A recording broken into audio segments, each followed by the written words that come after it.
Oui, bonjour à tous.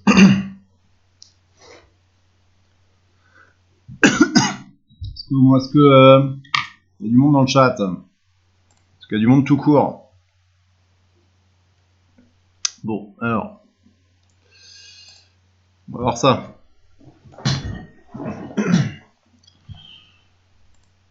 Alors,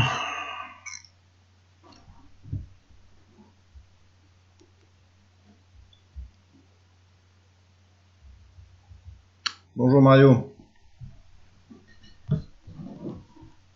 Ça va, tout se passe bien? Vous me voyez bien, il n'y a pas de problème?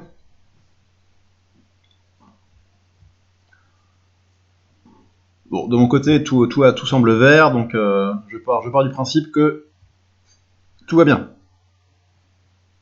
Ok. Alors, qu'est-ce que je peux bien vous raconter? Donc déjà, la première chose, c'est que donc on rattrapera la séance de TD qui a sauté il y a 2 semaines là.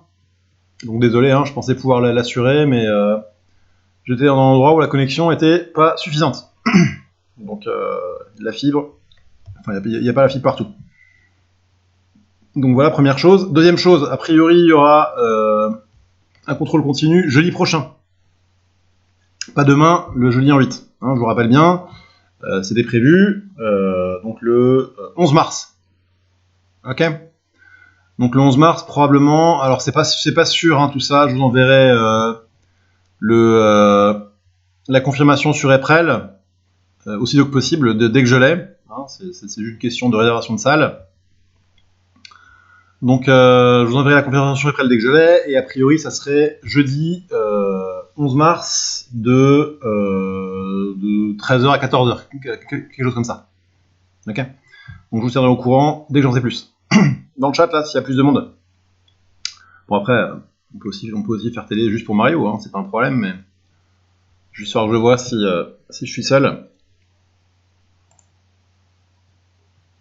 Ok, bon, a priori on est 3-4. Ok. Donc voilà. Je crois que c'est plus ou moins tout. Est-ce que vous avez des questions sur ce qu'on a fait les dernières fois?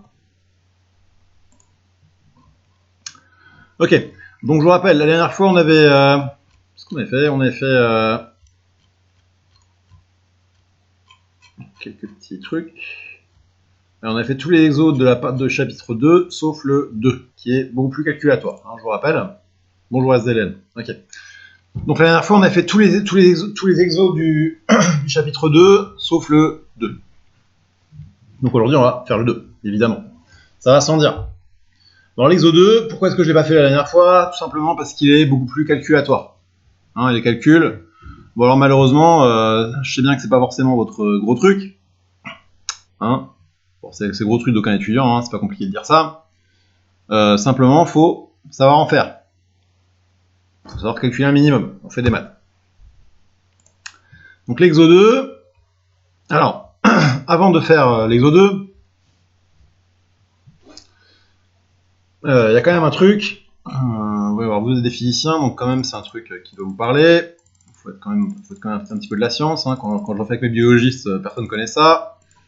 Est-ce que tout le monde dans le chat là sait calculer 1 plus P carré plus P puissance n? Y a-t-il des gens qui ne savent pas calculer cette chose-là?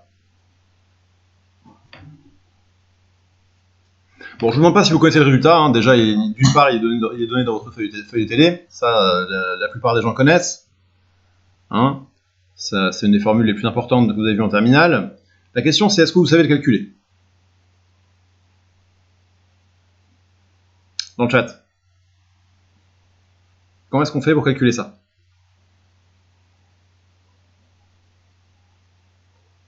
Ouais. Les autres? Est-ce que les gens savent le calculer?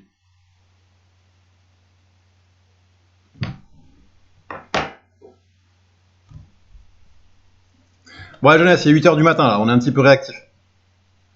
Dans le chat. Dites-moi des choses. Est-ce que vous savez ou est-ce que vous savez pas?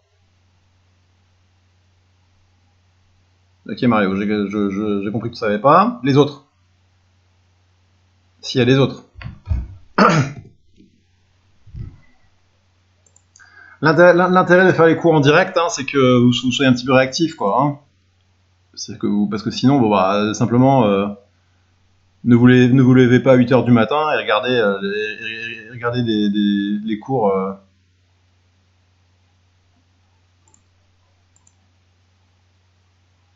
De chez vous, quoi. Alors. Ok, bon, personne sait faire. Bon, ça c'est quand même un truc à savoir, parce que pourquoi est-ce que c'est bon de le savoir? Alors d'une part, parce que voilà, scientifiquement c'est quand même intéressant, vous êtes quand même des scientifiques, hein. Donc c'est pas une mauvaise idée. Donc c'est pas une mauvaise. Excusez-moi, je vais checker mon truc Twitch. Donc d'un point de vue scientifique, c'est pas une mauvaise idée, mais c'est surtout d'un point de vue pratique. Pratique, qu'est-ce que ça veut dire?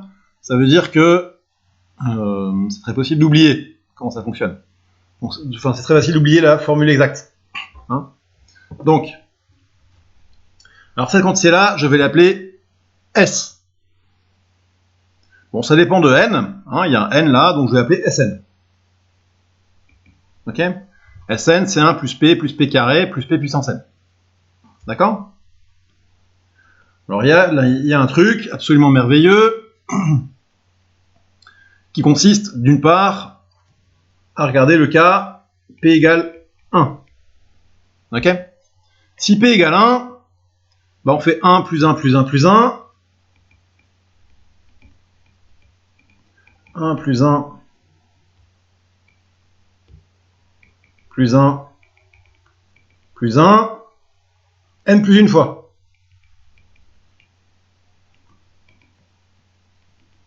Et donc Sn égale n plus 1. C'est bon? C'est le cas facile. Alors maintenant, il y a le cas P différent de 1, et en fait, on pourrait prendre P dans C, ou en fait P dans n'importe quel corps. Hein? Bon. Peu importe. Disons, dans n'importe quel ensemble, on peut diviser par 1 moins P, pour faire simple. Alors dans ce cas-là, on a Sn, ben je réécris simplement, hein, 1 plus P carré. Donc personne connaît l'astuce là dans le chat?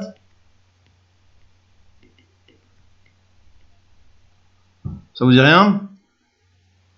Apparemment non.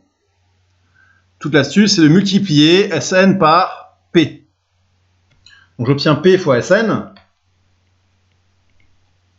Bon, je multiplie simplement terme à terme. Donc 1 fois P, ça fait P. Ok?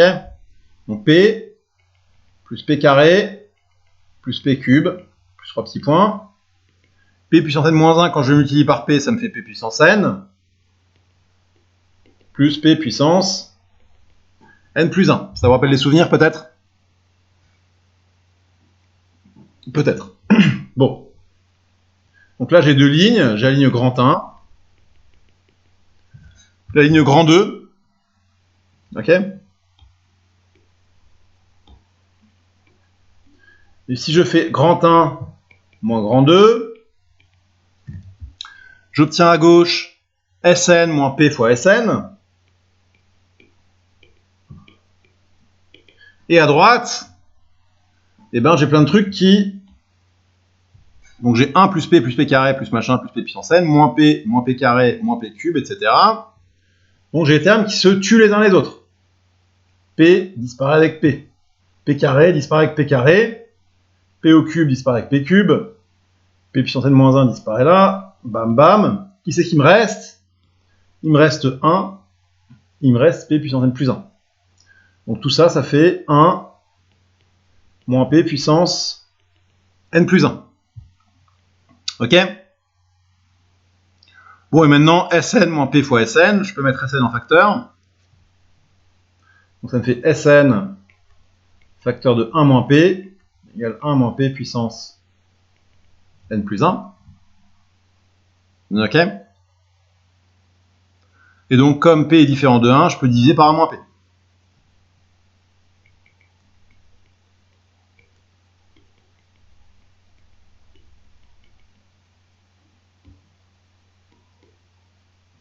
Ok? Ça vous rappelle des choses?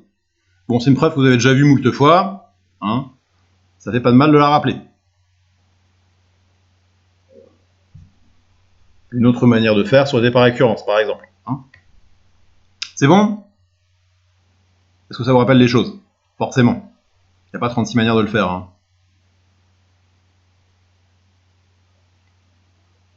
Ouais, je m'en doute.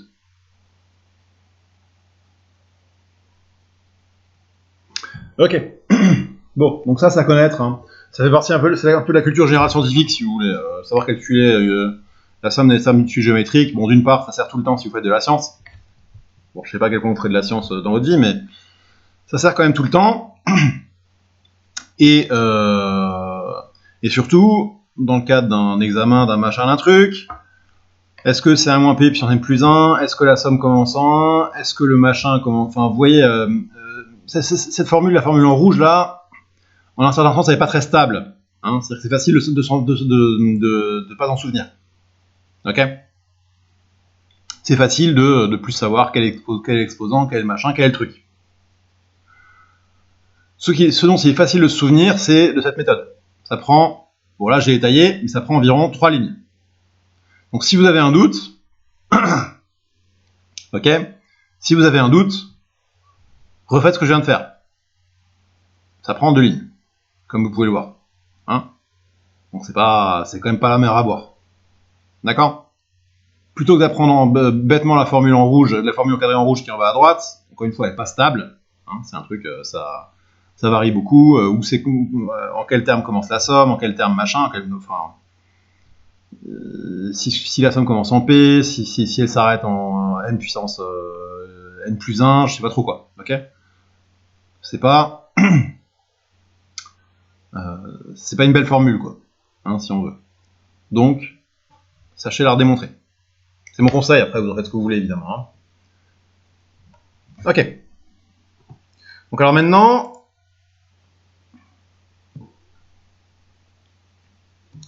la somme pour k supérieur ou égal à 0 des p puissance k. Alors ça c'est un truc un peu...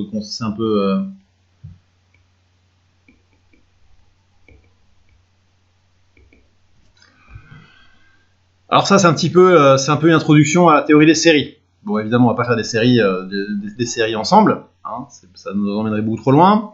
Mais dites-vous bien que on peut donner un sens au terme de gauche. A priori c'est une somme infinie. Hein. Vous prenez la somme 1 plus p carré plus p puissance n blablabla jusqu'à n égale l'infini. Ok? Donc c'est simplement la limite de 1 plus p carré plus p puissance n lorsque n tend vers l'infini. Donc c'est la limite quand n tend vers plus l'infini de 1 plus p puissance n. Mais ça on l'a démontré au cours d'une preuve mais de main de maître, que c'est 1 moins p puissance n plus 1 sur 1 moins p. Ok? Mais comme p est strictement compris entre 0 et 1,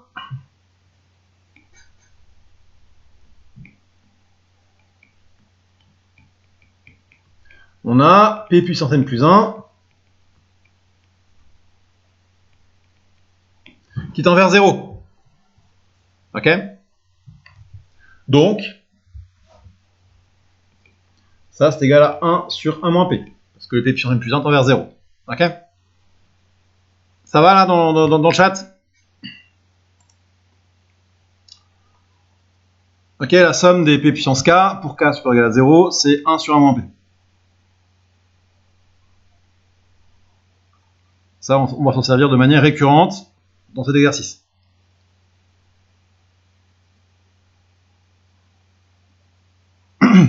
Ok? Bon. Alors, revenons-en à nos moutons. Alors, on considère x et y. Donc ça, c'est un peu fin de l'intro. Donc on considère x et y indépendantes à valeur dans n.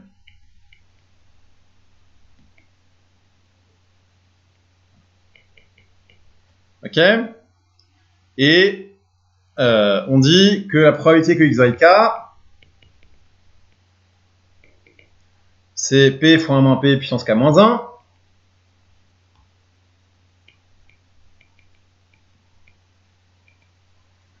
Et la probabilité que y vaille k, c'est q fois moins q puissance k moins 1. Ok. Alors, première question 0. Hein. Alors, question 0 n'est pas posée, parce que Amine trouve ça trop trivial. Question 0, est-ce que x et y définissent bien des lois de probabilité? Hein? Ces relations définissent bien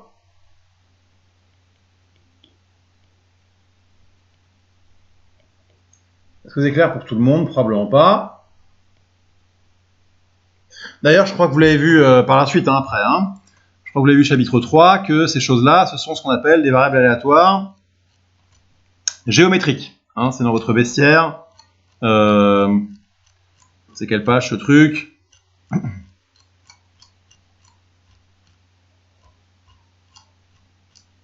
Voilà, c'est page 25 de votre poly. Hein. Donc, si on fait un petit fast forward, hein, vous retrouvez la loi géométrique. Vous avez une interprétation en termes de loi de premier succès dans une suite de Bernoulli indépendante. Hein. Ça, Amine a dû vous le faire. Alors déjà, pourquoi est-ce que x et y sont des lois de probabilité? Qu'est-ce qu'il faut faire pour vérifier que c'est des lois de probabilité? Il faut vérifier que la somme sur tous les possibles, ça vaut 1. Ok? En effet, donc pour ceci,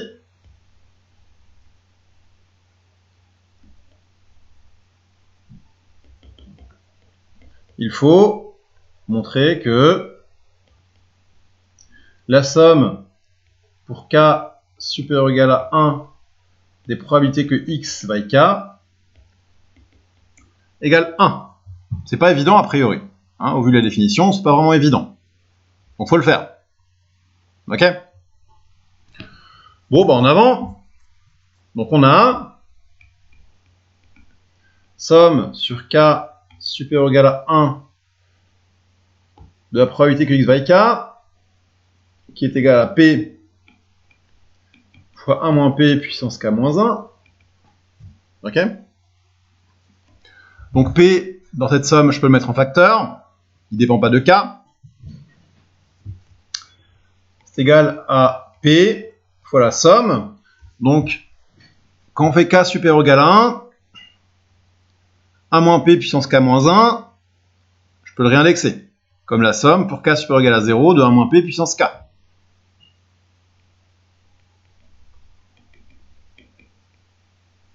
D'accord? C'est clair là le passage, hein, en réindexant.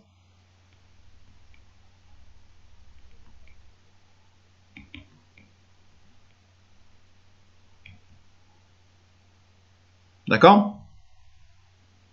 Or ça, d'après le rappel, or 1 moins p, ça appartient à l'intervalle 0,1 ouvert, ok? Car p appartient à l'intervalle 0,1 ouvert. Donc, la somme des 1 moins p puissance k, c'est égal à 1 sur 1 moins 1 moins p. C'est quoi la dernière étape, Kinarg?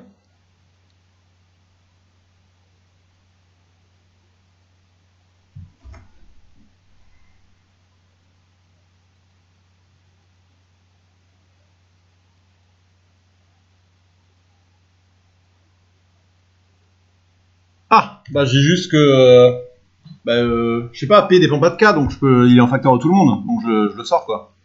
Je le mets en facteur.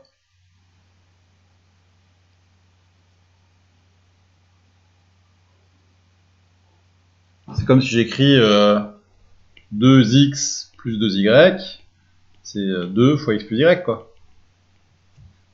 Hein? Ok. Alors j'ai réindexé la somme. Ah, c'est vrai que techniquement c'est...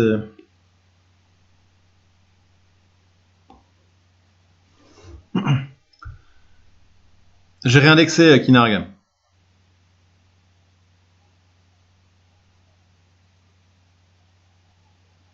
J'ai fait le changement de variable L égale K moins 1.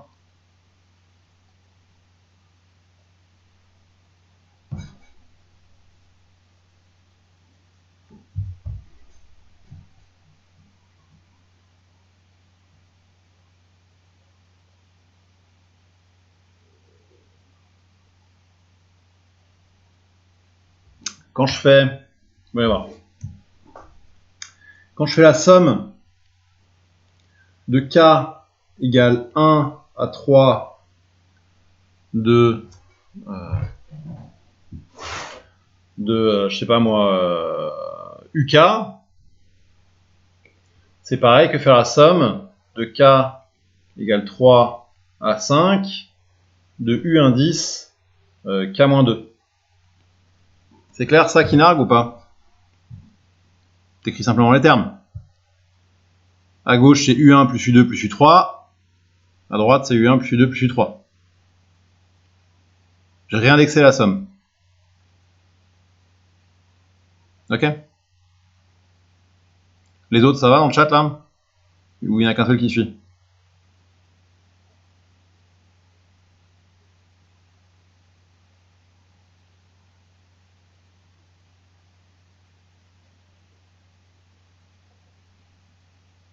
Ok, bon alors maintenant 1 sur... Ok, bon, très bien. Alors ça fait 1 sur 1 moins P, ce qui a le bon goût de valoir P. Enfin 1 sur P, je veux dire.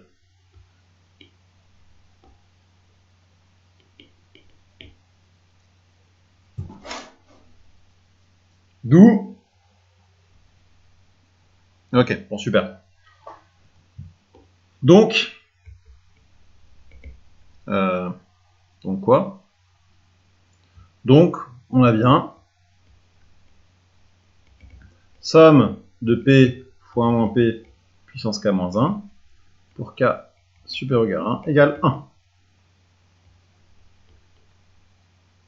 D'accord? Bon, c'est pas très dur, hein, mais faut être un minimum à l'aise avec ça. Un minimum. Bon, alors là-dedans, on pose grand U. C'est le min entre X et Y. Ok?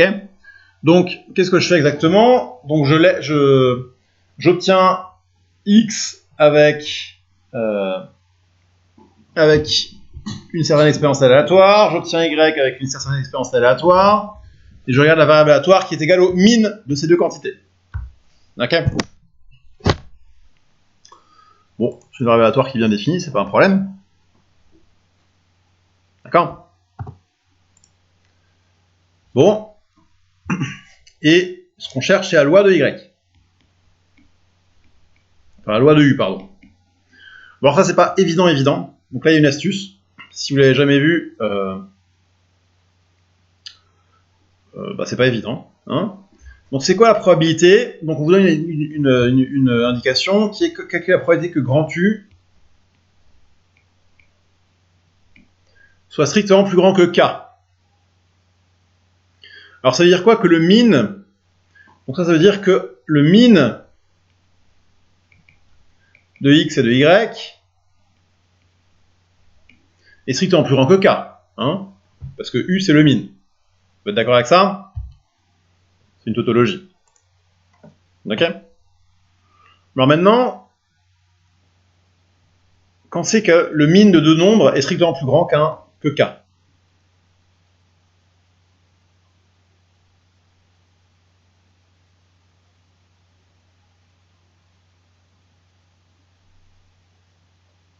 Ça veut simplement dire que les deux nombres, chacun des deux nombres est plus grand que K. Ok? Donc ça c'est dire que X plus grand que K et Y plus grand que K. Ok? Ça veut dire que chacun d'eux est plus grand que K. Si le min est plus grand que K, alors chacun d'eux est plus grand que K. C'est bon? Donc ça, c'est la probabilité que X strictement plus grand que K, inter, Y strictement plus grand que K. Ok? Mais X et Y sont indépendantes. Hein? Donc ça, c'est la probabilité que X strictement plus grand que K, fois la probabilité que Y soit strictement plus grand que K, car X et Y sont indépendantes. Hein? Donc tout événement qui ne dépend que de l'une est indépendant de tout événement qui ne dépend que de l'autre. C'est bon?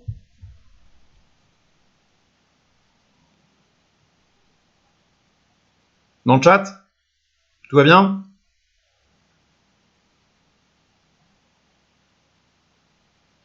Ouais. Ça, c'est un petit raisonnement important, hein, au sens où c'est récurrent. Ça veut dire récurrent, ça veut dire que vous êtes à peu près sûr de tomber dessus. C'est un mot savant pour dire que vous êtes à peu près sûr de tomber dessus en examen, quoi. Hein. D'accord? Alors maintenant, il faut calculer la probabilité que X soit strictement plus grand que K, pour K donné. Ok? Donc calculons. Probabilité que X soit strictement plus grand que K.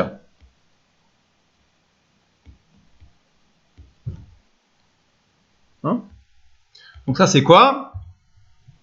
Bah, c'est juste la somme pour L égale K plus 1 à plus l'infini de la probabilité que X égale L.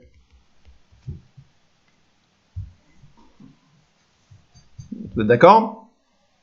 Où c'est que je suis? Bah, je suis soit K plus 1, soit K plus 2, soit K plus 3, et comme ça jusqu'à l'infini.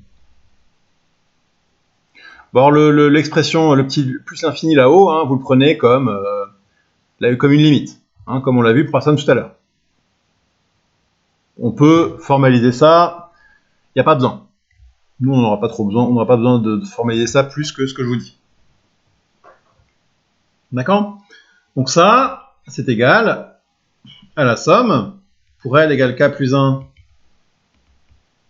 à plus l'infini. Donc c'est quoi la probabilité que X vaille L? C'est P fois 1 moins P puissance L moins 1. Ok? Là, on a juste utilisé l'expression explicite de la loi. Bon, et ben ça, faut calculer. Donc c'est bien pour ça que je dis que, attention, faut être un petit peu à l'aise avec ce genre de choses. Bon, déjà, je peux mettre le P en facteur, comme j'ai fait tout à l'heure, et je peux réindexer. Donc là, soit K fixé, hein. Ici K est fixé. Hein.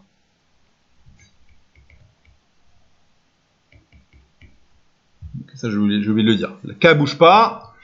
Là, dans la somme, c'est L qui bouge. Bon, là, pareil, je mets P en facteur. Hein. Bon, je me répète, je mets P en facteur. Et je réindexe la somme. Donc, lorsque L égale K plus 1, l'exposant vaut K. Donc, c'est la somme pour L égale K à plus l'infini de 1 moins P puissance L.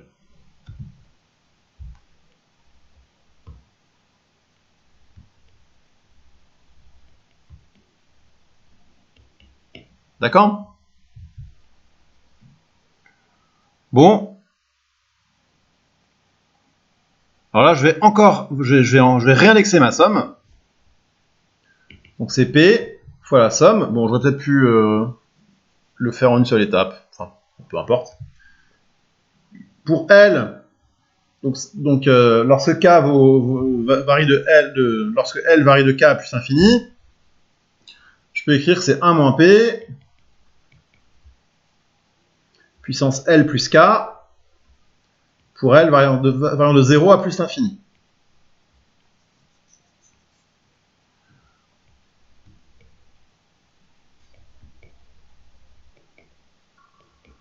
Ok? Pareil, si vous avez bien compris la réindexation, ça, c'est clair.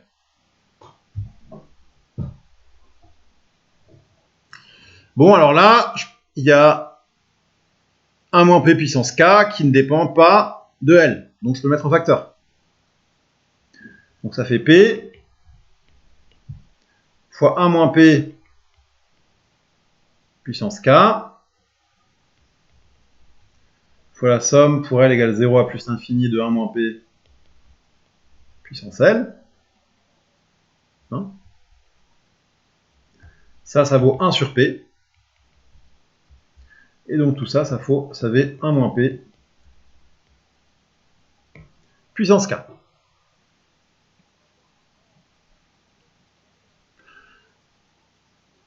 Ça va dans le chat?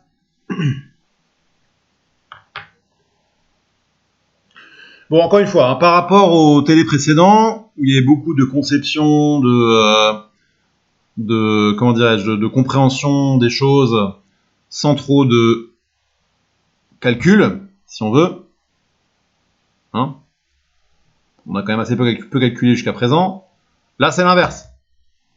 Il n'y a pas de modélisation, quasiment. Il n'y a que des calculs.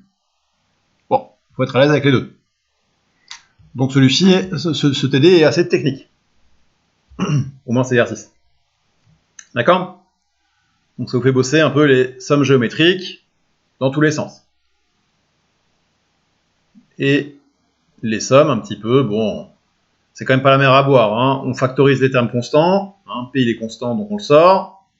Après quoi, il faut réindexer et reconnaître une somme géométrique. Ok? Malgré tout, c'est un peu technique. Hein. Là, je dis pas que c'est des choses agréables. Hein, il y a des sommes, il y a des machins, il y a des trucs. C'est pas, on compte les possibilités pour obtenir une boule verte ou une boule rouge. Donc c'est la difficulté est différente. C'est pas plus ou moins facile, hein. C'est juste une difficulté différente.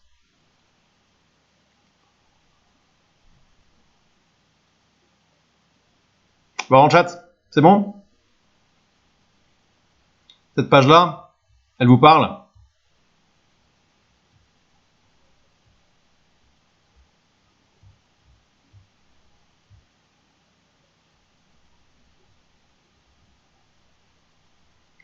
Bon, encore une fois, hein, vous n'êtes pas des matheux, donc c'est pas des choses auxquelles je m'attends que vous soyez très familier, c'est l'histoire de sommes géométriques. Dites-vous bien que à partir du moment où vous faites de la science de manière un peu sérieuse, les sommes géométriques, en physique, vous en aurez tout autant besoin qu'en maths. Hein, donc, c'est quand même des choses qu'il faut savoir faire.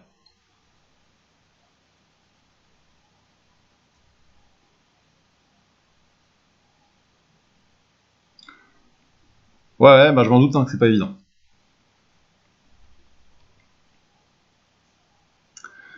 Tu veux dire quoi avec vous avez fait peu de sommes qui narguent C'est le symbole somme qui vous pose problème? Le grand sigma là?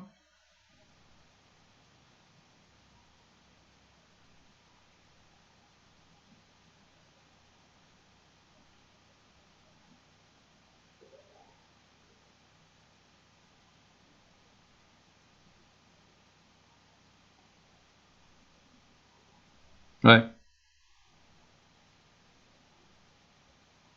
Ouais, bah en proba, il y a tout le temps des sommes. Hein. Surtout nous, on fait des variables aléatoires discrètes.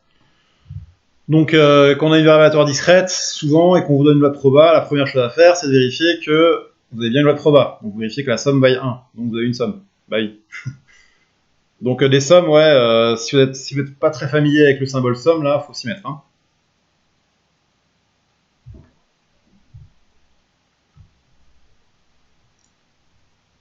Bon, les autres dans le chat, pour vous aussi, le symbole grand sigma, là, c'est un peu terra incognita. Donc, on a donc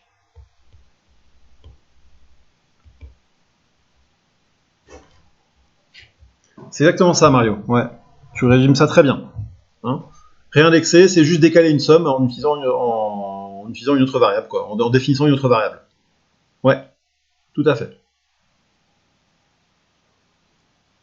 Si je somme UK pour k variant entre 2 et 3, c'est comme sommer uk-4 pour k variant entre 6 et 7. C'est tout, rien d'excès. Hein, là, je le dis quand on réindexe pour avoir le truc le plus pratique possible. Hein, c'est exactement ce que tu dis. Oui, c'est correct. Hein, on aime bien avoir des expressions pratiques. C'est pour ça qu'on change le nom de la variable. C'est un truc que vous faites aussi en intégration. Hein. C'est exactement l'équivalent, et en fait c'est exactement pareil que faire un changement de variable en intégration. Ça, c'est des trucs que vous ne verrez pas.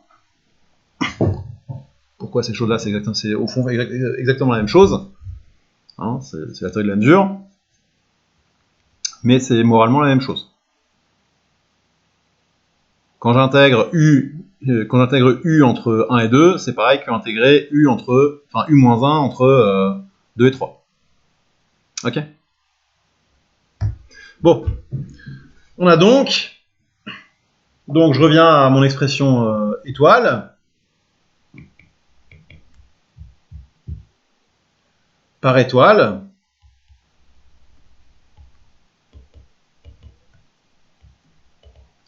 Probabilité que U soit strictement plus grand que K. Bah, c'est le produit des probabilités là. Okay, on avait vu que la probabilité que X soit strictement plus grand que K, c'est 1 moins P puissance K. Donc c'est 1 moins P puissance K, et évidemment pour Q c'est pareil. Enfin pour Y c'est pareil. Fois 1 moins Q puissance K. Ok?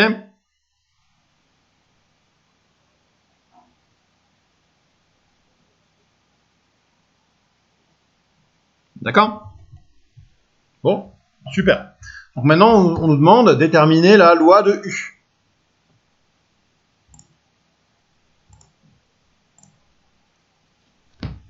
Donc pour la loi de U,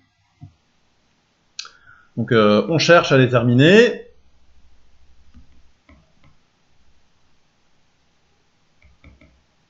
la probabilité que U soit égal à K.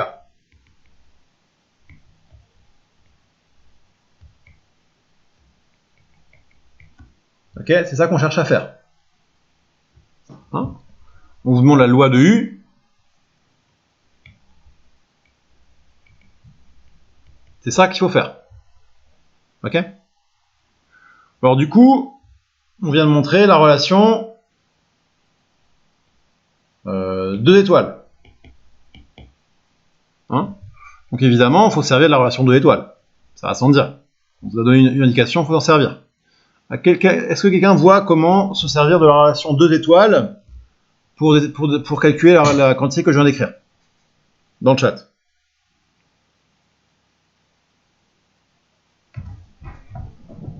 Est-ce qu'il y en a qui voient?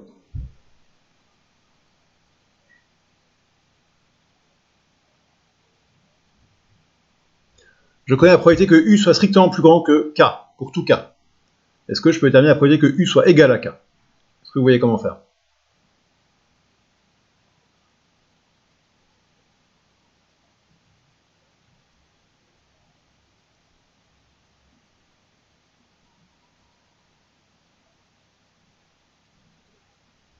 Je vais réfléchir une minute.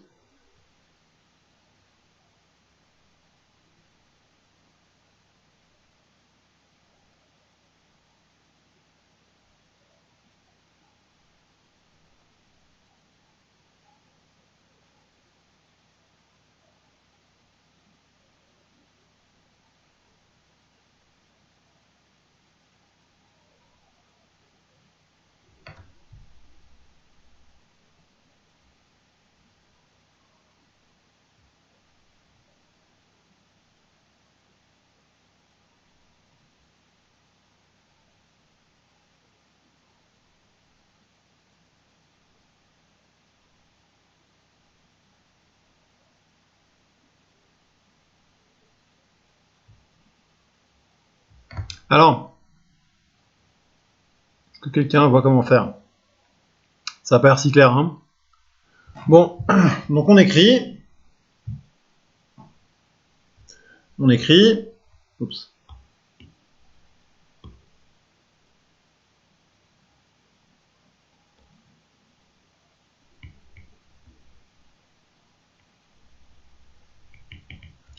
Probabilité que U soit strictement plus grand que K, c'est égal à la probabilité. Pardon. U strictement plus grand que K moins 1. C'est égal à la probabilité que U soit strictement plus grand que K, plus la probabilité que U soit égal à K. Est-ce que tout le monde le voit, ça? Si U est strictement plus grand que K moins 1, soit U égale K, soit U est strictement plus grand que K. C'est clair, ça?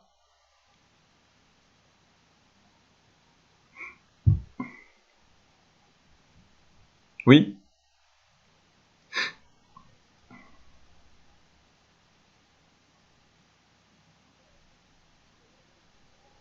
Donc, probabilité que U soit égal à K, c'est la probabilité que U soit strictement plus grand que K moins 1, moins la probabilité que U soit strictement plus grand que K. Donc là, c'est un truc. Hein. Bon, en gros, ce que ça vous dit, c'est que si vous connaissez ce qu'on appelle la queue distribution d'une variable aléatoire, de manière précise, vous connaissez la loi. Hein, c'est une manière savante de dire, de faire ce que je viens de dire. De dire ce que je viens de faire. Ok? Bon, alors, on connaît les deux quantités de droite par 2 étoiles, donc on a fini l'exo. Ok? Enfin, la question. Donc ça, c'est 1 moins P fois 1 moins Q puissance K moins 1, moins 1 moins P fois 1 moins Q puissance K par étoile, étoile. Ouais, l'avant-dernière ligne est toujours vraie, Kinarg, absolument. Hein, enfin, je sais pas à quelle ligne je fais allusion, mais probabilité que U égale K, enfin, là j'ai écrit deux choses, hein, les lignes ici, là, celle-ci, ces deux-là, elles sont complètement indépendantes de l'exercice. C'est toujours vrai. Hein, c'est juste des probas totales. Si U est strictement plus grand que K-1, alors forcément, soit U égale K, soit U est strictement plus grand que K. Il n'y a pas le choix. Il faut bien que U soit quelque part. D'accord?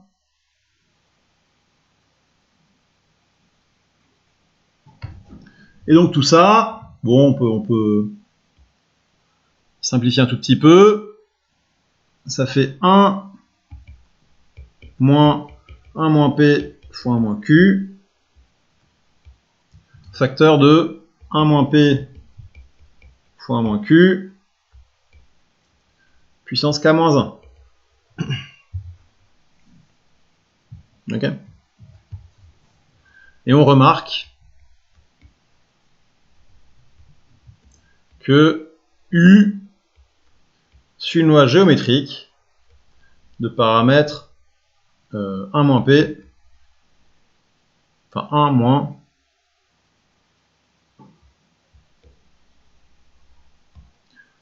1 moins 1 moins P fois 1 moins Q. Ok? Ça suit la même loi que X et Y avec de paramètres 1 moins machin. Ok?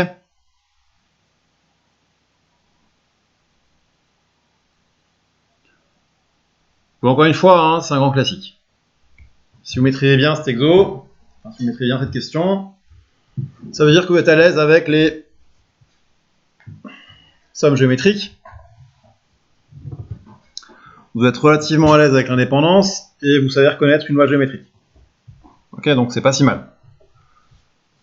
Bon, encore une fois, jusqu'à présent, on a fait beaucoup de modélisation. Hein. c'est une difficulté en soi, mais la difficulté n'est pas au niveau des calculs. Ici, pour le coup, il y a quand même des calculs un petit peu non triviaux. Jusqu'à un certain stade, disons. Hein, donc là, je suis pas certain que si je posais en examen, il y aurait plus de 5% d'entre vous qui seraient arrivés au bout de cet exercice, a priori. Alors maintenant qu'on l'a fait ensemble, évidemment, tout le monde sait faire. D'ailleurs, le contrôle continu, bon, il durera 1 heure. Hein. Je pense qu'il y aura au minimum un exo qu'on aura fait ensemble. Hein. Ok. En fait, c'est sûr, il y aura probablement 3 exos, dont un qu'on a fait ensemble. C'est jeudi en 8, Kinarg, le jeudi 11. Je l'ai dit en début de télé. Bon. Donc jeudi 11. Hein, jeudi 11 vers midi. Disons, j'attends encore confirmation de la scolarité. Enfin, plus exactement du service de gestion des salles. Hein, pour avoir un grand amphi. Avec le Covid, machin, il faut un grand amphi. Pour bien vous espacer. Et donc voilà.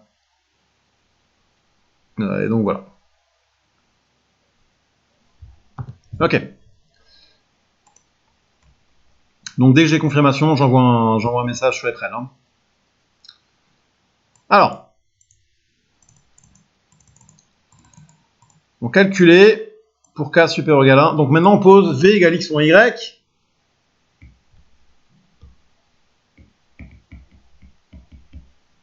Alors attention. Donc bon, alors ça je l'ai pas dit, hein, évidemment, effectivement, hein, mais je me rends compte que U, évidemment, on avait U qui appartient à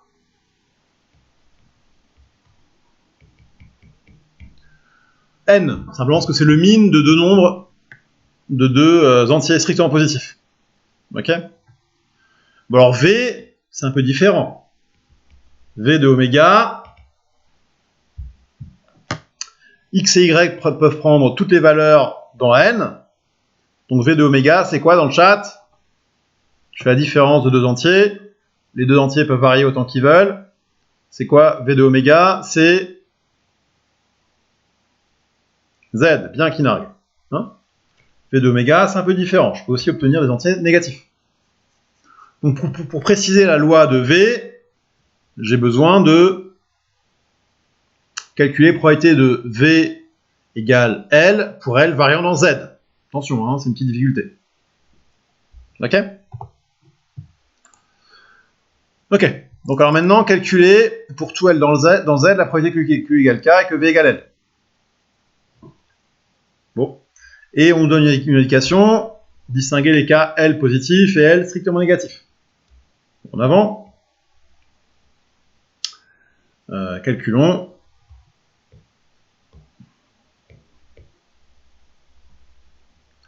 Probabilité Q égale K.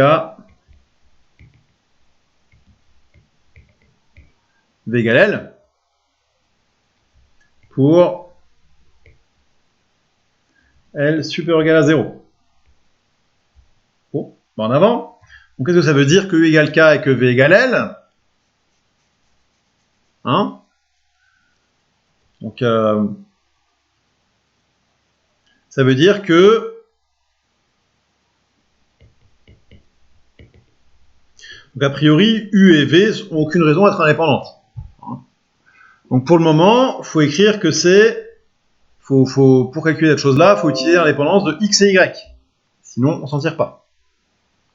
Okay, donc c'est égal à la probabilité que le min de X et de Y va être K.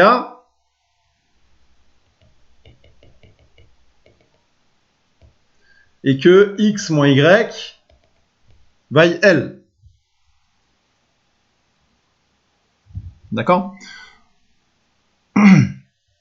Maintenant, c'est quoi la probabilité que, donc, si X moins Y vaut L avec L positif, ça veut dire que X c'est Y plus L. Donc, X est supérieur ou égal à Y. Donc, le min entre X et Y, c'est Y. Ok. Donc ça me dit que x est égal à y plus l. Donc x est supérieur ou égal à y. Donc le min au y. Donc ça, c'est la probabilité que y vaille k et que x vaille k plus l. Ça dans le chat, là?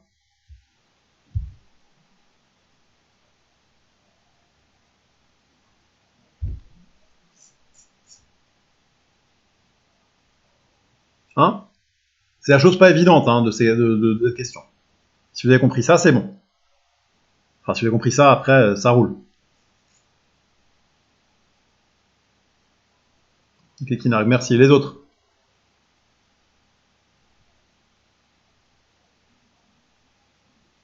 Comme j'ai x qui vaut y plus l, hein, et que l est positif,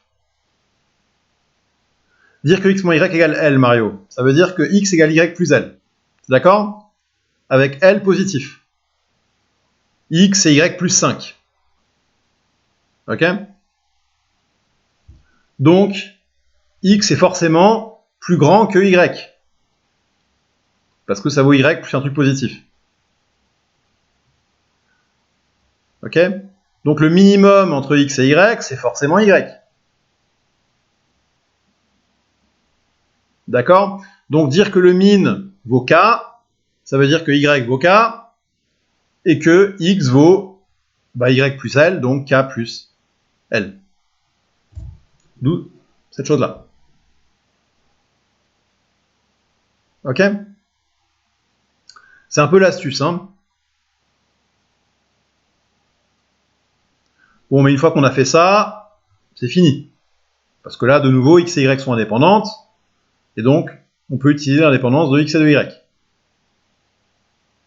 C'est bizarre ce que je viens de dire, mais enfin, vous voyez l'idée. Hein? Donc ça, c'est la probabilité que y vaille k et que x vaille k plus l.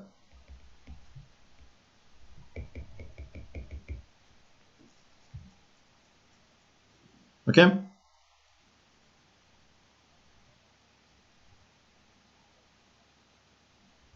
Bon, et ça, on connaît. Hein? Donc ça, c'est q fois 1 moins q puissance k moins 1 fois p fois 1 moins p puissance k plus l moins 1. Ok? Donc,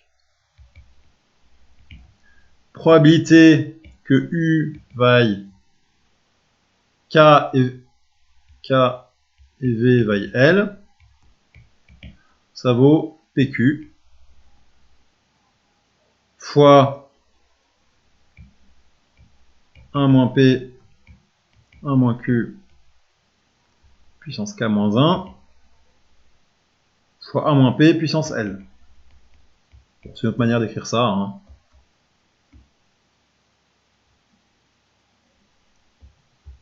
Si l supérieur ou égal à 0.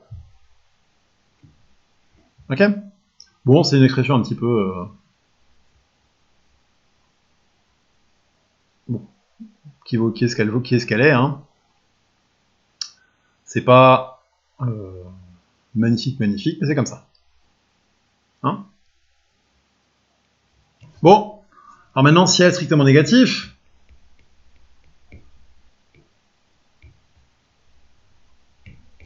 on procède de même. Bon, je vais aller un petit peu plus vite. Le principe est le même. Hein. Une probabilité que U vaille K et que V vaille L. C'est la probabilité que le min de X et de Y vaille K, que X moins Y vaille L, avec L strictement négatif maintenant. Donc maintenant, le min, c'est X. Parce que X, c'est Y plus un truc strictement négatif. C'est Y moins 5. Ok? Donc c'est la probabilité que X vaille K et que Y vaille K moins L. Ok? C'est le même principe. Simplement, dans un certain sens, x et y changent de rôle.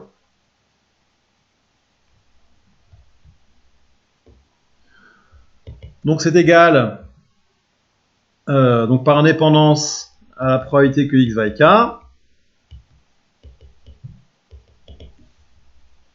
que y vaille k moins l. Ok. Bon, et puis voilà. Hein. Donc ça fait P fois 1 moins P puissance K moins 1 fois Q fois 1 moins Q puissance K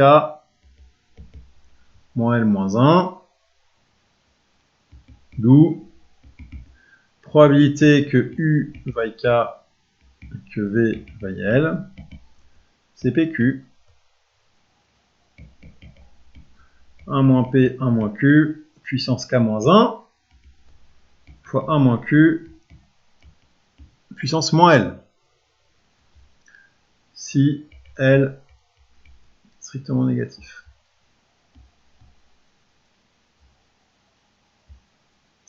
Ouais, Mario, ça. Bon, je fais un petit peu plus vite, hein. Simplement parce que si vous avez compris le truc d'avant, vous avez compris le truc d'après. C'est exactement la même chose.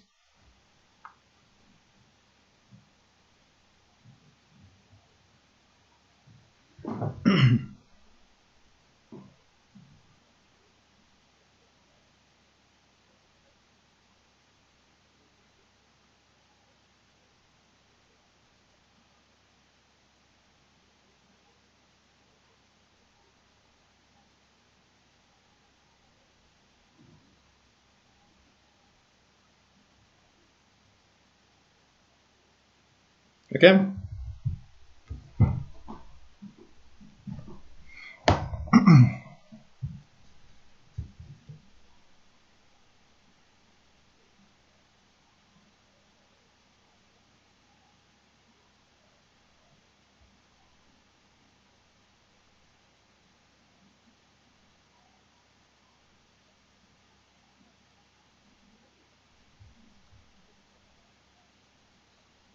Ok. Bon, alors.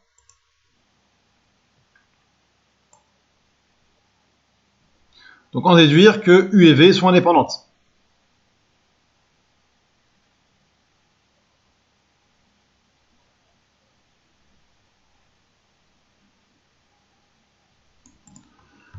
Alors. Donc comment est-ce qu'on va cette question-là?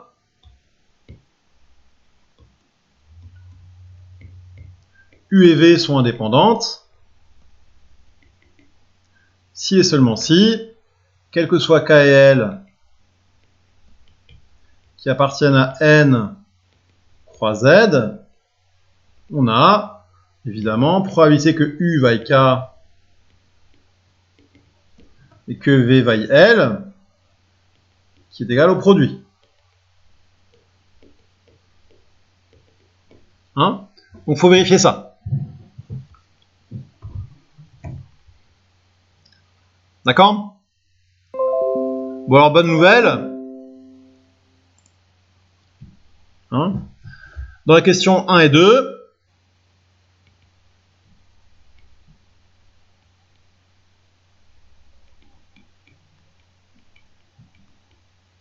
on a déjà calculé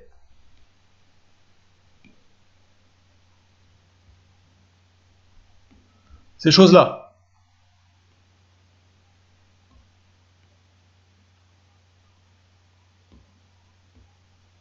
Hein?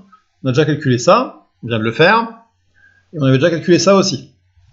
Ok, on l'a fait question 1. D'accord?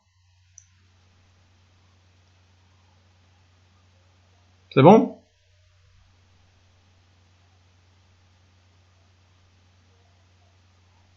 Il reste donc à calculer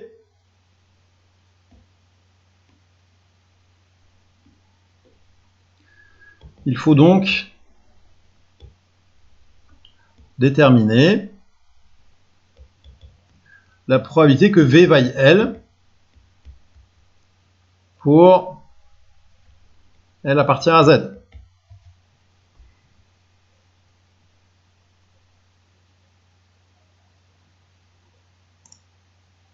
D'accord? C'est la seule quantité qui reste pas si claire dans ce qu'on a écrit.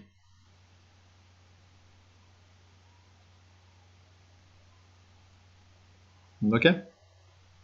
Bon.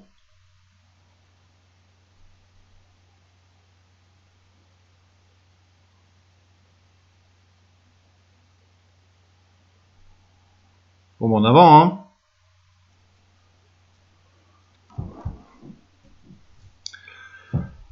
Alors.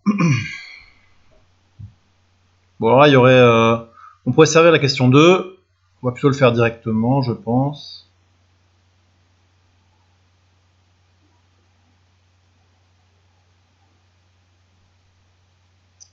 On va le faire directement. Hein, donc on a probabilité que V vaille L. Alors, bah, c'est la probabilité que X moins Y vaille L. Je crois que tout le monde est d'accord. D'accord? Donc c'est égal à la probabilité que X vaille Y plus L.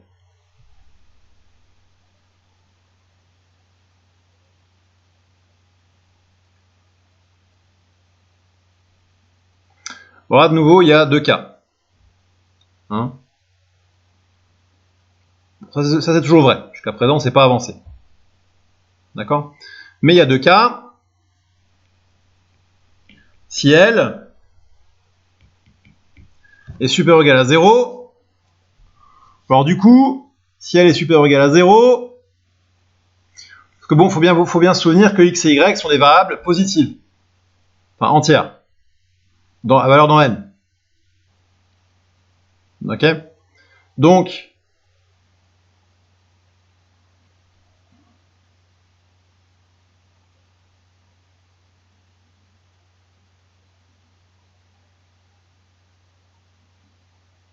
Y, là, va commencer en 1. Donc, si elle est positive, hein, on a alors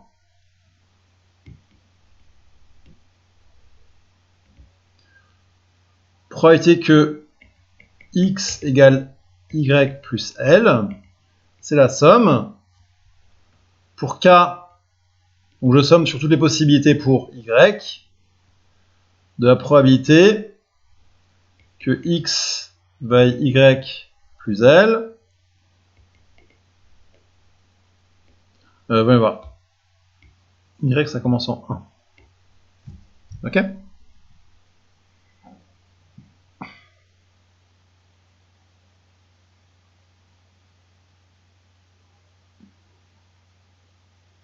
Donc c'est la somme de la probabilité que X vaille K plus L. Bon, là j'ai fait un truc en trop. Ok?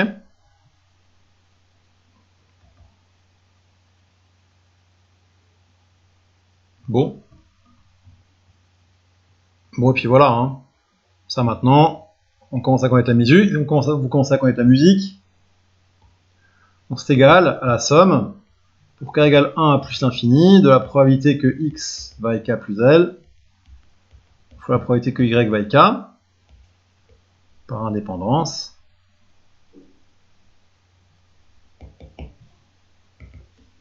Donc c'est la somme pour k égale 1 à plus l'infini de p fois 1 moins p puissance k plus l moins 1 fois q fois 1 moins q puissance k moins 1. Alors de nouveau là, il faut être un peu à l'aise. Hein, donc là je peux factoriser p et q. 1 moins p fois 1 moins q puissance k moins 1 dépend de rien. Puissance L dépend de rien. Ok. Donc ça fait PQ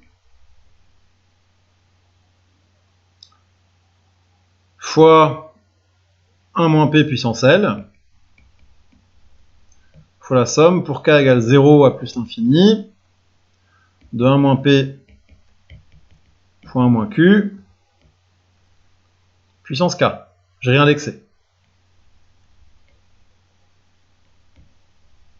Bon, comme c'est vraiment toujours la même chose, je détaille un peu moins. Hein. Vous avez simplement, il vous reste une puissance k moins 1, il vous reste 1 moins p fois 1 moins q puissance k moins 1. Mais quand k varie entre 1 et plus l'infini, c'est comme si k variait entre 0 et plus l'infini en écrivant k à la place de k moins 1. Ok. Bon, et puis ça vaut donc pq fois 1 moins p puissance L divisé par 1 moins p fois 1 moins q.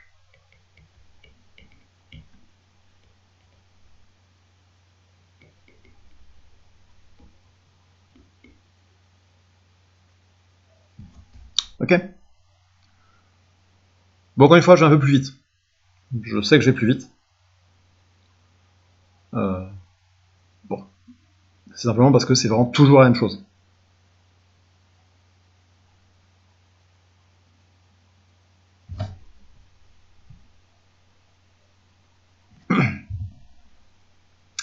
D'accord?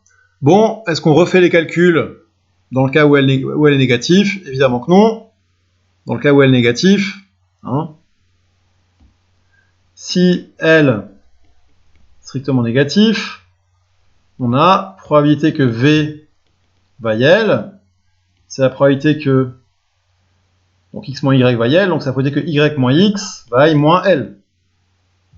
Hein? Et donc par symétrie,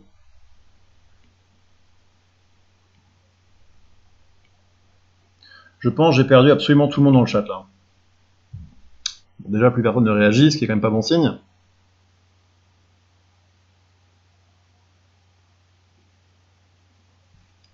On a probabilité que V vaille L. Bon, je reprends l'expression d'avant en remplaçant L par moins L et P par Q. Donc c'est PQ fois 1 moins Q puissance moins L sur 1 moins P 1 moins Q.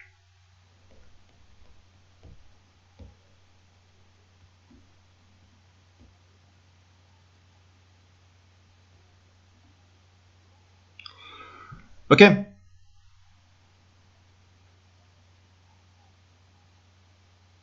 C'est juste l'expression d'avant en remplaçant P par Q et L par moins L.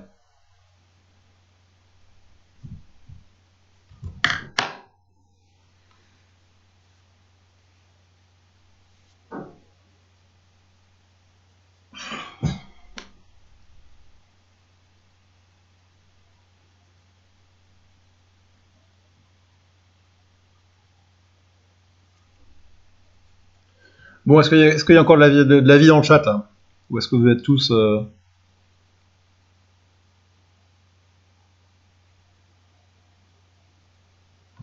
C'est où? C'est là?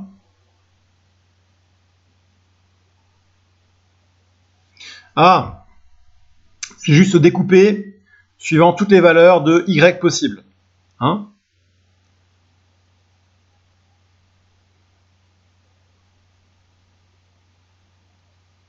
J'ai fait une probabilité totale qui nargue. Hein? J'ai découpé suivant toutes les valeurs de X possibles. J'ai fait la somme sur K égale 1 à l'infini de Y égale K.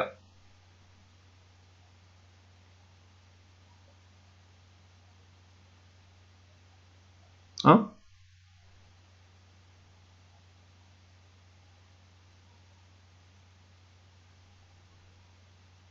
Bon, cette question est pas évidente. Hein. Enfin, elle est pas évidente. Disons qu'il y a des calculs, quoi. Les probas sont faciles. Pour une fois, les probas sont faciles, disons, si on veut. Hein. On s'est juste servi d'indépendance et de l'expression des lois. Le vrai travail, là, il est technique. Vous vous en avez bien rendu compte. Enfin, vous vous en rendez bien compte, on n'a pas fini encore. Hein. Ok? Mais vous voyez bien que là, elle va calculer la loi de V, bah, c'est un petit travail. Il faut faire des sommes, faut... Hein.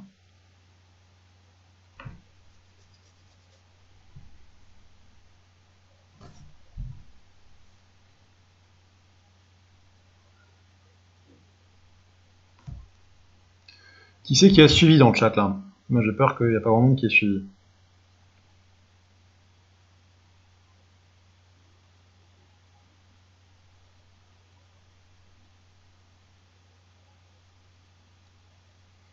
Je vous laisse un petit peu de temps pour réécrire. Hein. Je suis allé un petit peu vite, encore une fois. Mais je suis allé vite simplement parce qu'on a déjà fait. Hein, c'est juste pour pas répéter 36 fois. Oui, bah, je me doute bien, Mario. Hein.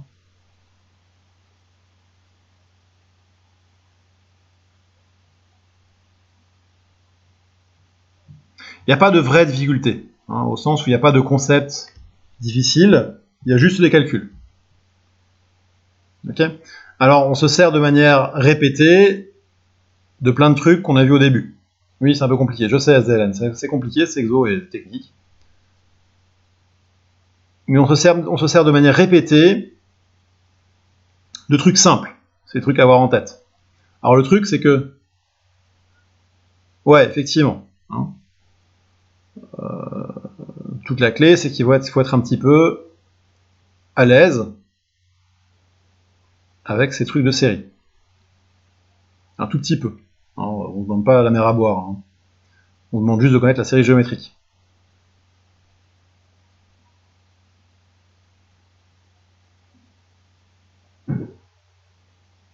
Le seul truc probabiliste dont on sert là-dedans, hein, si vous regardez le truc un petit peu à deux fois, c'est l'indépendance de x et de y. D'accord? Tout le reste, c'est des sommes. Bon, c'est des sommes pas agréables, des sommes où il y a plein de trucs, machin. Mais fondamentalement, c'est que du calcul bête et méchant. Et plutôt bête que méchant. Il n'y a pas vraiment de gros trucs. Alors après, évidemment, qu'est-ce qui est fixé? Qu'est-ce qu'on peut sortir? Comment on réindexe? Machin, bah ça, oui. Ça, vous aimez pas, hein, c'est normal.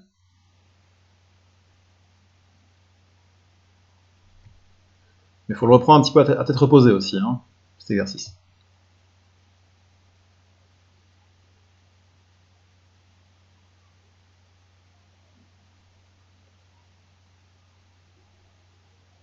C'est bon?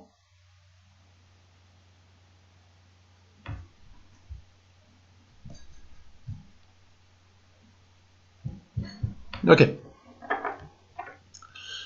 Bon, alors maintenant, on a tous les éléments en main. Hein. Bonne question, Kinarga. Tout est une bonne révision pour le contrôle.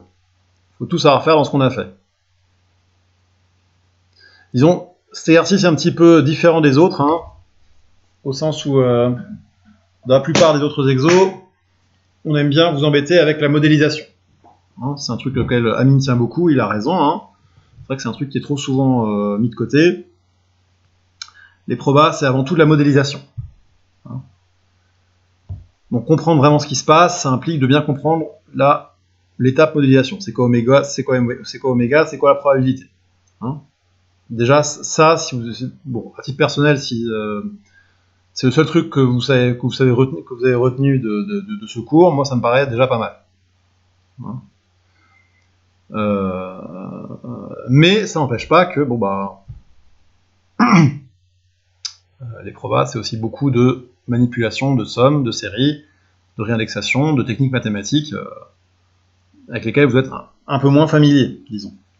Vous pouvez être un peu plus familier, justement, je sais pas. Mais disons, il y a aussi d'autres techniques mathématiques qu'il faut revoir. Hein. On fait des maths. D'accord? Donc, tout est à savoir, tout est une bonne révision. Je m'avance pas trop en disant ça. Ok? Bon, alors.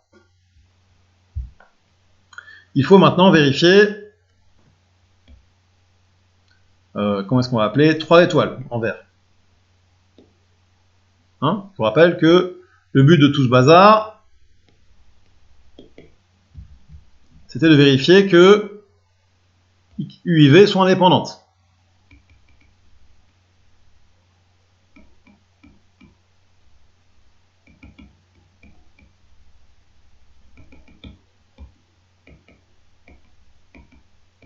Bon, mais on a fait tout le travail maintenant. Hein, on connaît la loi de V, la loi de U et la loi jointe. Ok? Ce qu'on appelle la loi jointe, c'est la probabilité que U vaille K et que V vaille L. Donc en fait, il y a juste à vérifier une égalité. Pas compliqué. Ok? Bon, ben en avant. Bon, il y a deux cas, il y a L positif et L strictement négatif. Donc si L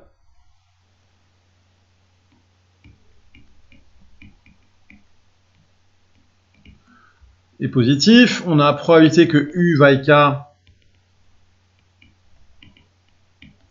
et que V vaille L. Alors d'une part, ça vaut donc PQ 1 moins P, 1 moins Q, K moins 1, 1 moins P puissance L.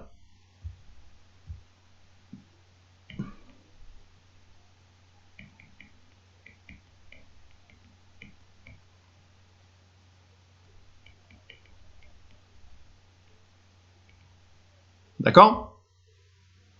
Je vous rappelle ça. Et probabilité que U vaille K, probabilité que V vaille L. Donc, probabilité que U vaille K, ça valait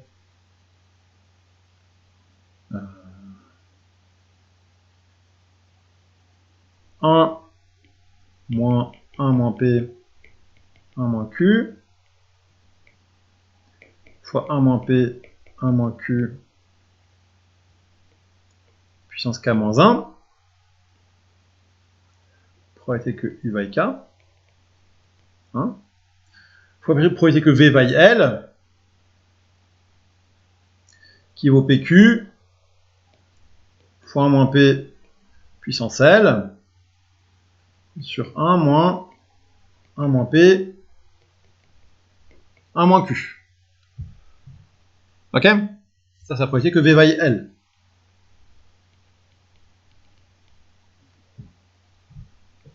Bon, là-dedans, vous avez plein de trucs qui simplifient. Ça tombe bien. Enfin, plein de trucs. Vous avez au moins un truc qui simplifie. Vous avez ça et ça qui ont le bon goût de se simplifier.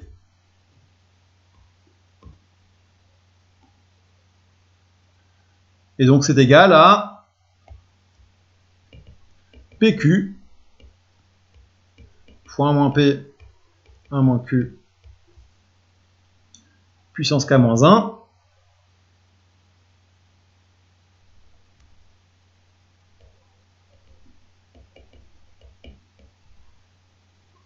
Fois 1 moins P puissance L. Qui vaut bien la probabilité que U vaille K et que V vaille L. Ok?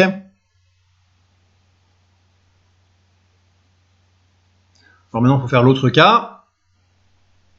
Si L est strictement négatif, donc on a probabilité que U vaille K et que V vaille L, qui fait PQ 1 moins P, 1 moins Q, K moins 1 fois 1 moins Q puissance moins L.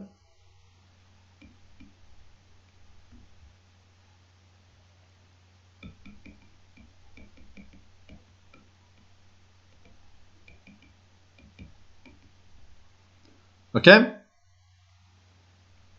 Et bon, probabilité que U vaille K, probabilité que V vaille L.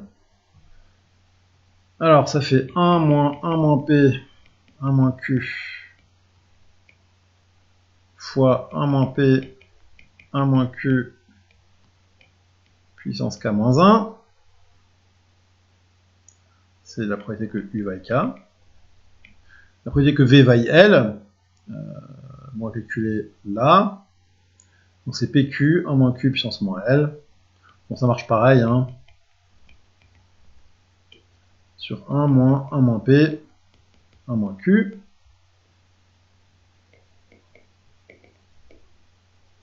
Et donc tout ça, ça fait bien. De nouveau, on a des trucs qui ont beaucoup de se simplifier. Ça fait PQ.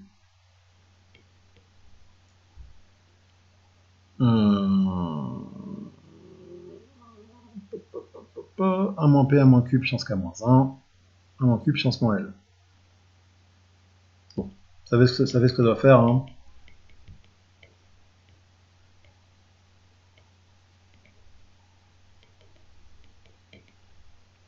Ce qui vaut probabilité que U égale K, V égale L. Ouf.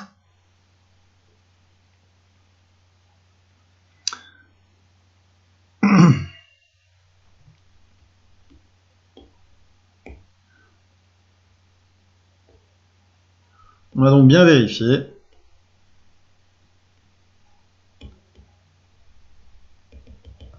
que, quel que soit K, L, qui appartient à N croix Z, on a probabilité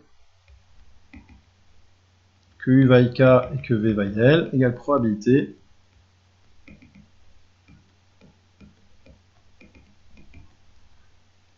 ce qui prouve que U et V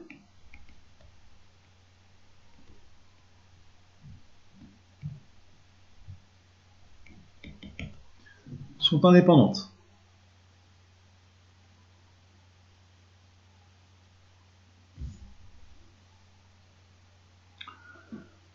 Bon, je fais un petit peu vite, parce que, bon, c'est des calculs un petit peu. Bon, mais là, en fait, il n'y a plus vraiment de calcul, hein. Il y a juste vérifié deux égalités. Donc c'est quand même pas la mer à boire.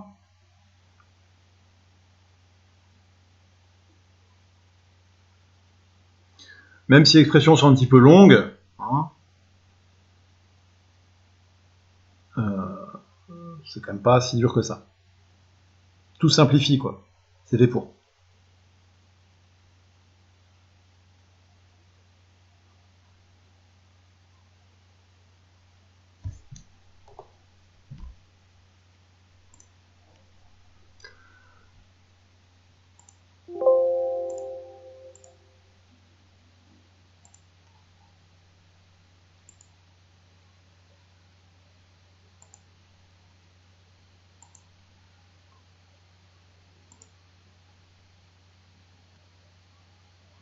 C'est bon, là, dans le chat?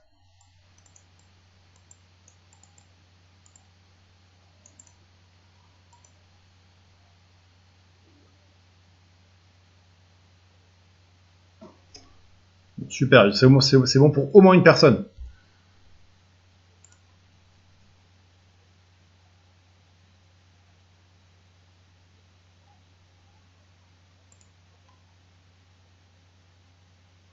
Ça veut dire quoi, le petit ordi devant ton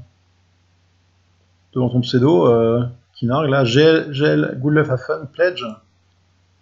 C'est quoi, ça?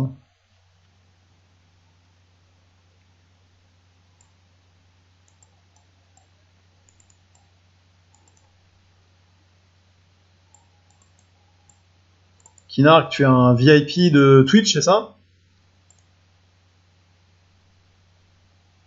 C'est quoi un badge?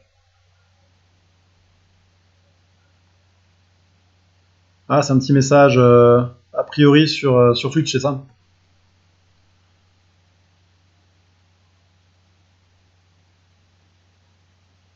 Ok, c'est un petit machin que tu mets devant ton pseudo, c'est ça? Bah apparemment, hein. Je sais pas. Faut pas payer pour une chaîne, un truc comme ça, non? Pour avoir ça?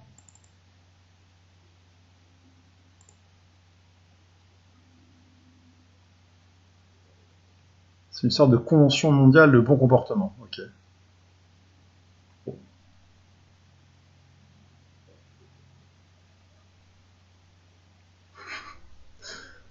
D'accord.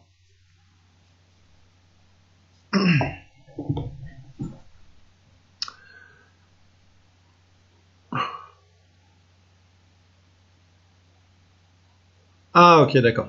Donc tu dis que tu as bien comporté dans le chat Twitch et en échange, tu as un badge, c'est ça?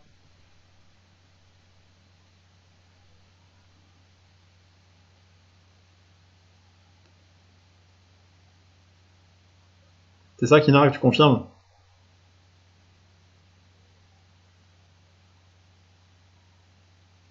Ouais, bah oui, forcément. Ouais.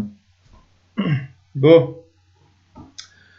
Alors dans le chat, est-ce que vous avez des questions sur ce qu'on a fait? Bon, très technique aujourd'hui. Hein.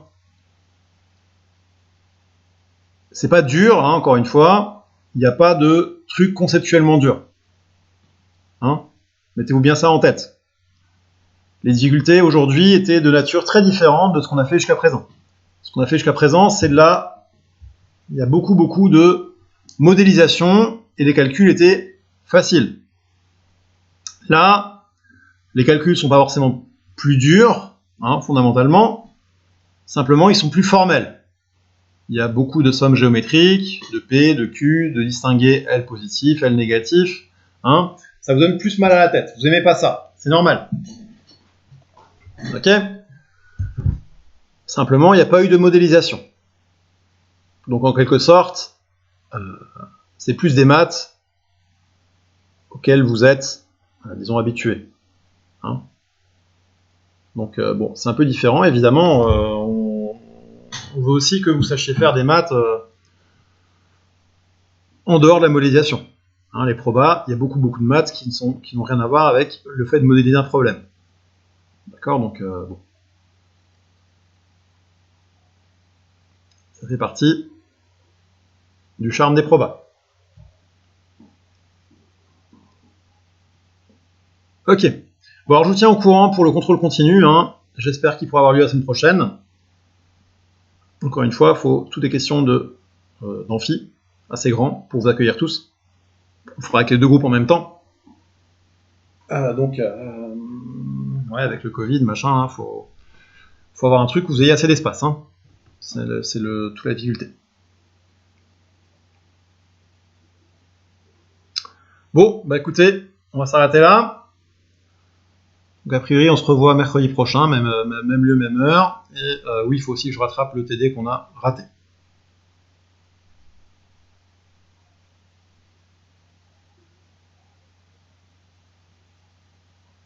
Ouais, bonne journée à vous.